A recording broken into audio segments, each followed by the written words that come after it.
आज मैं आपको एक ऐसा पावर सप्लाई बनाकर दिखाऊंगा जिसमें वेरिएबल आउटपुट के साथ साथ 4 फिक्स्ड आउटपुट भी दिए गए हैं। इस पावर सप्लाई में आप वोल्टेज और करंट दोनों को एडजस्ट कर सकते हैं।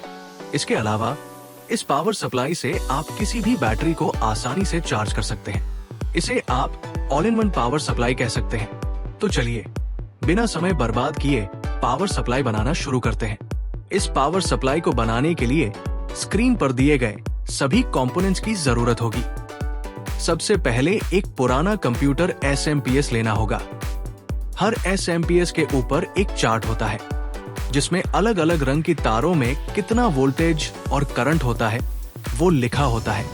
मैं अपने SMPS को उस चार्ट के हिसाब से चेक करूंगा और देखूंगा कि सभी तारों में सही वोल्टेज आ रहा है या नहीं।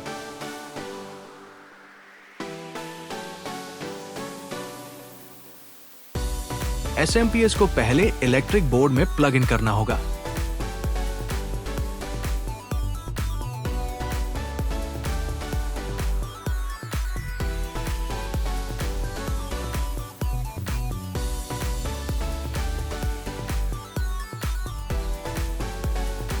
फिर SMPS को ऑन करने के लिए ग्रीन वायर को किसी भी ब्लैक वायर के साथ शॉर्ट करना होता है। जैसे ही शॉर्ट करेंगे SMPS का फैन घूमने लगेगा। इसका मतलब SMPS ऑन हो गया है।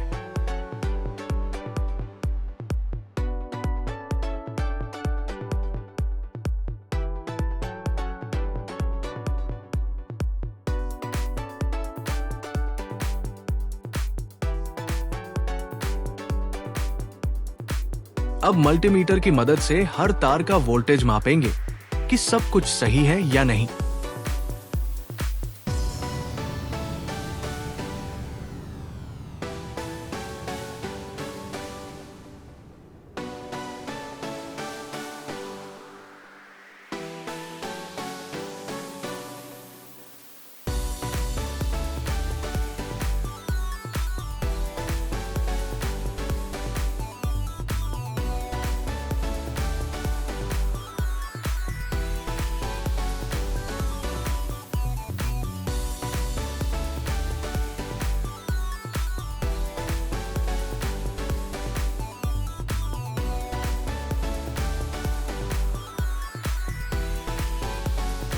इसके बाद SMPS को खोल लेंगे और जरूरत के हिसाब से हर वोल्टेज के 2-3 तार रखकर बाकी के तार काट देंगे।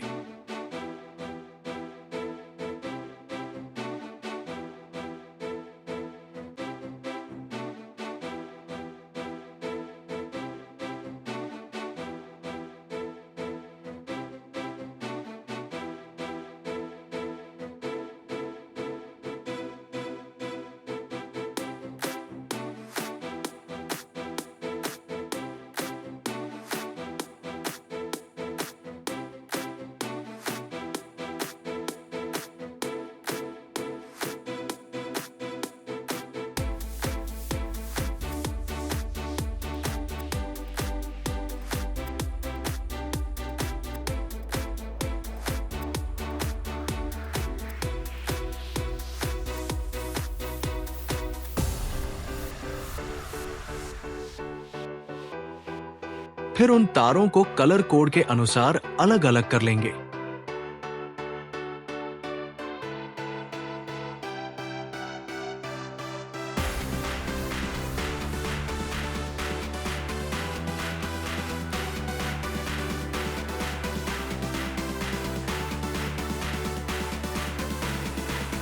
अब हम एक बक कन्वर्टर लेंगे। इसमें input plus minus, output plus और 2 रेजुलेटर होते हैं। एक से वोल्टेज और दूसरे से करंट को कंट्रोल किया जा सकता है। इस बक कन्वर्टर में आप अधिकतम 36 वोल्ट तक इनपुट दे सकते हैं और आउटपुट को 1.5 वोल्ट तक कम कर सकते हैं। रेगुलेटर के नॉब को बाहर एक्सटेंड करने के लिए उसमें वायर सोल्डर कर लेंगे।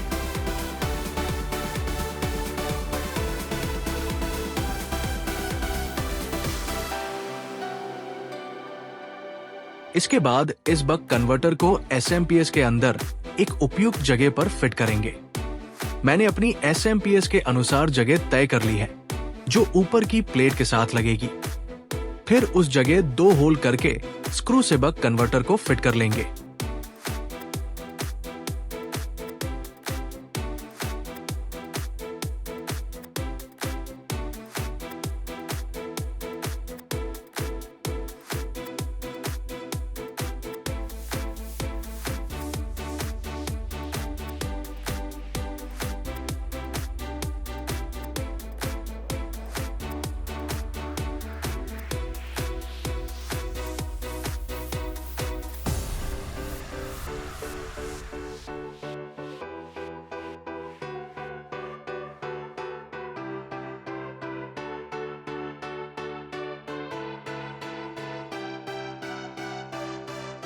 एक जरूरी बात, इस बक कन्वर्टर में एक लेड इंडिकेटर भी होता है, जिसे हम वायर से जोड़कर आगे ले आएंगे ताकि बाहर से दिख सके।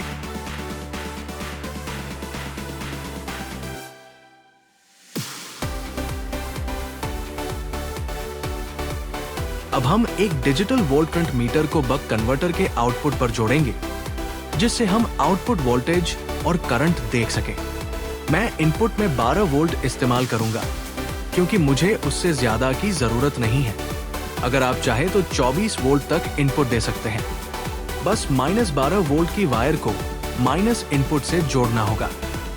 इससे आपको 24 वोल्ट तक वेरिएबल आउटपुट मिलेगा।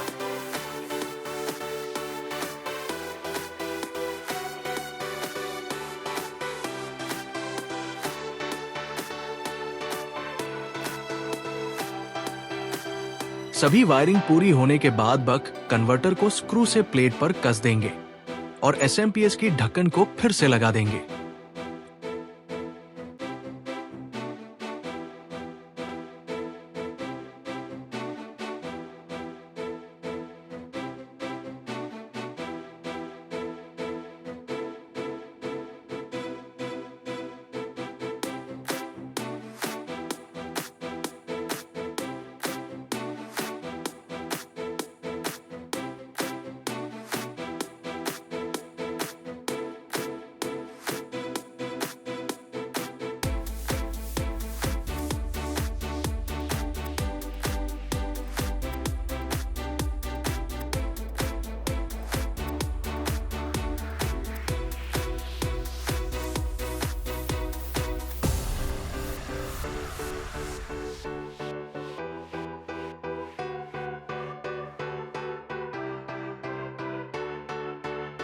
अब सभी आउटपुट को एसएमपीएस से बाहर लाने के लिए मैं सन बोर्ड से एक स्ट्रक्चर तैयार करूंगा।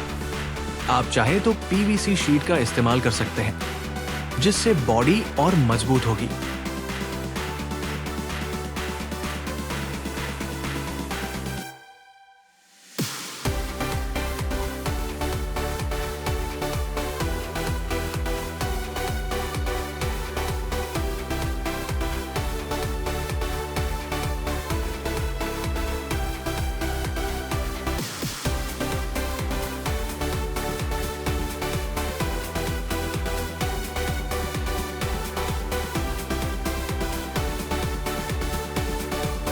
इस स्ट्रक्चर में होगा एक digital volt ampere meter, 2 regulator, एक इंडिकेटर लेड, एक ऑन स्विच, 4 फिक्स्ड आउटपुट और 2 वेरिएबल आउटपुट।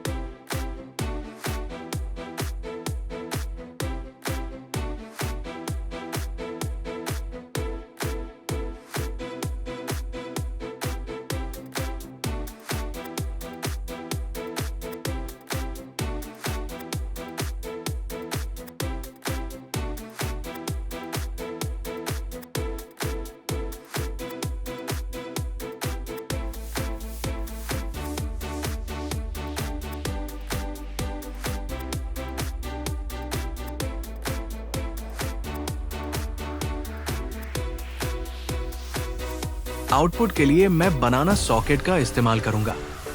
स्विच के लिए ग्रीन और ब्लैक वायर को दोनों सिरों पर सोल्डर कर दूंगा और सभी आउटपुट को बनाना सॉकेट से जोड़ दूंगा।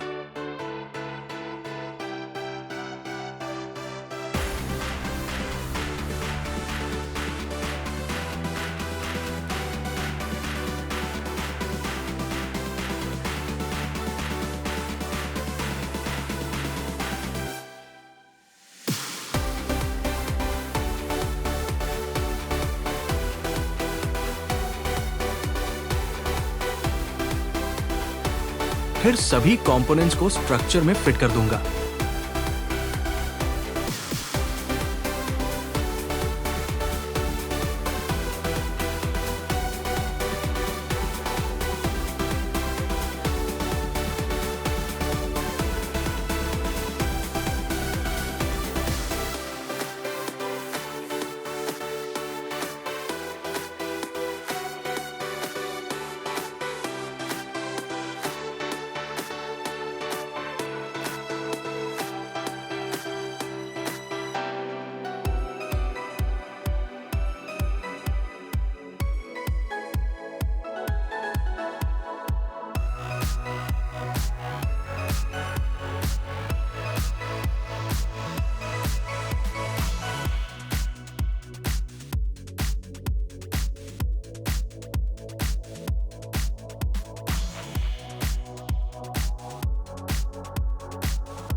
अंत में फेविक्विक की मदद से स्ट्रक्चर को एसएमपीएस की बॉडी के साथ जोड़ देंगे।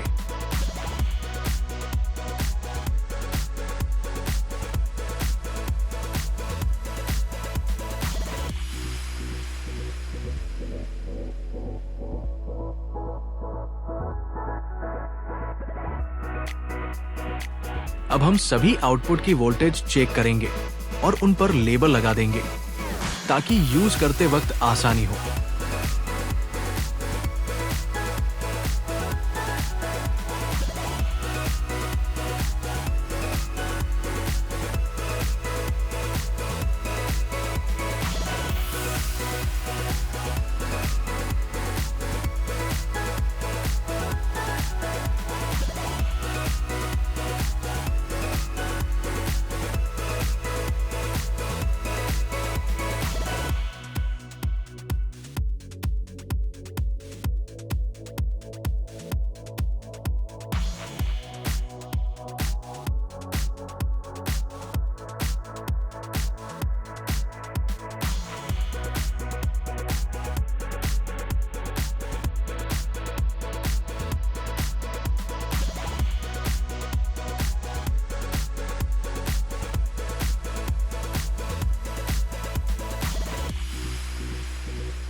बनाना सॉकेट से आउटपुट लेने के लिए दो बनाना फीमेल सॉकेट को वायर के साथ जोड़कर क्रोकोडाइल क्लिप अटैच कर लेंगे।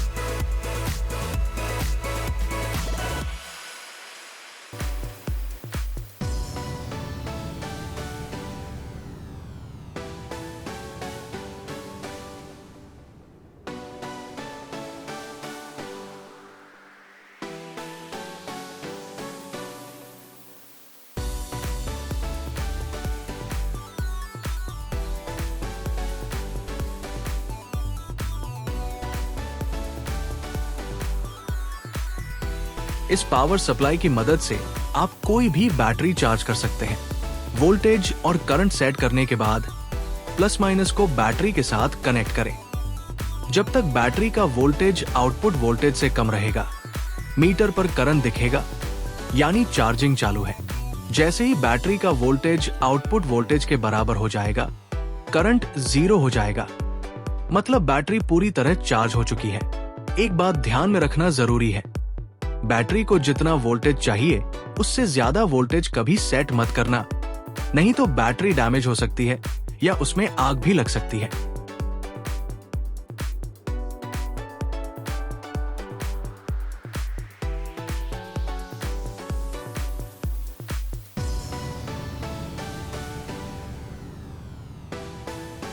वोल्टेज और करंट के रेगुलेटर छोटे होते हैं, इसलिए अक्सर स्क्रू ड्राइवर लगाना पड़ता है। चाहे तो इन रेगुलेटर में नॉब फिट कर सकते हैं, जिससे बार बार स्क्रू ड्राइवर की जरूरत न पड़े।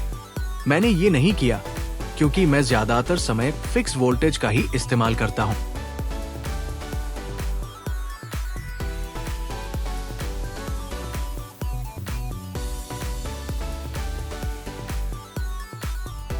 अगर ये वीडियो आपके किसी भी काम आया हो तो कृपया चैनल को सब्सक्राइब करें, लाइक और शेयर करना न भूलें। और अगर आप कोई खास प्रोजेक्ट या साइंस एक्सपेरिमेंट देखना चाहते हैं तो नीचे कमेंट करके जरूर बताएं।